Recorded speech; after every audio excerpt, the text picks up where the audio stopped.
आशीष कील आशीष कील पुत्र कितों आए हो? कितों? या अल्लाह तेरा शुक्र है मालिका, लख लख शुक्र है तेरा।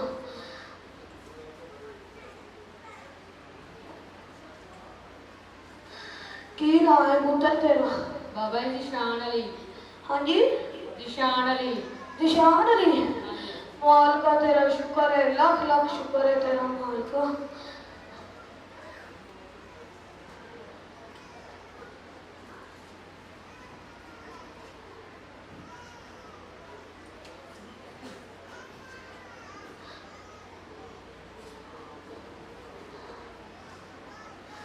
बाबा जी देर पै गए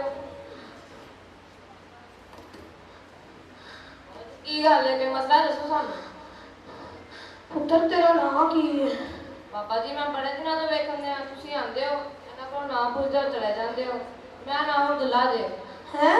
अब्दुल्ला। अब्दुल्ला? शुक्र है मालिका तेरा, लख लख शुक्र है। पुत्र इत्थे किते मोबाइल वाली दुकान है? मोबाइल वाली दुकान? बाबा जी अज प्रोग्राम चल रहा है। पुत्र मेरा मोबाइल चेक करें, कई दिनों तो खराब है। उड़ा हो ਤੁਹਾਡੇ ਹੱਥ ਵੀ ਕੰਬਣ ਦੇ ਨੇ।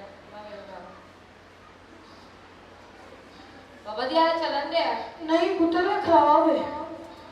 तो मैं अपने फोन से चेक कर लूं।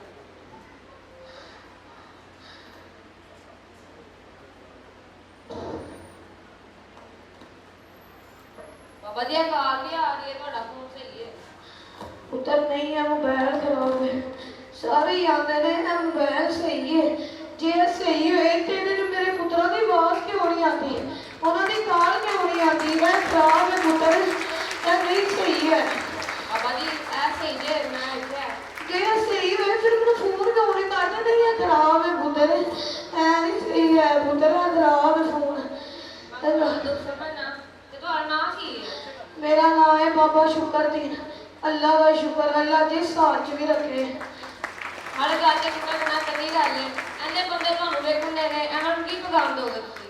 मैं बस इन्हों यही आखांगा, अपने माँ प्यो कोल पिया करो, उन्होंने खिदमत करया करो।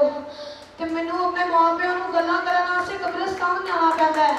अपने माँ प्यो नाल पिया करो, उन्हां नाल गल्लां करया करो ते उन्हां दीयां दुआवां लिया करो। अल्लाह अल्लाह अल्लाह। बाबे होना बिल्कुल सही गल आखी है। सानू अपने वडेरे माँ प्यो को कल्ला नहीं छड्डना चाहिए, उन्होंने कोल पैना चाहिए, उन्होंने गल्लां करनियां चाहिए ने। ते इहदे बारे साडे प्यारे नबी हज़रत सल्लल्लाहु अलैहि वसल्लम फरमाया कि जेड़ा बंदा अपने माँ प्यो का चेहरा एक बारी खुशी ना वेखदा ओनू मेरा अल्लाह एक मकबूल दा सवाब अता कर देना। वेखो कितनी वड्डी नेमत है साडे माँ प्यो साडे वास्ते। ते इन्हां दे कोल बहना चाहिए, इन्हां नाल गल्लां करो चाहिए, इन्हां दी खिदमत करो ते इन्हां दी दुआवां लवो। ते आखिर ते मैं दुआ करांगा कि अल्लाह ताला सानू सारिआं नू अपने माँ प्यो दी ज़्यादा तो ज़्यादा खिदमत करने दी तौफीक अता फरमाए। आमीन।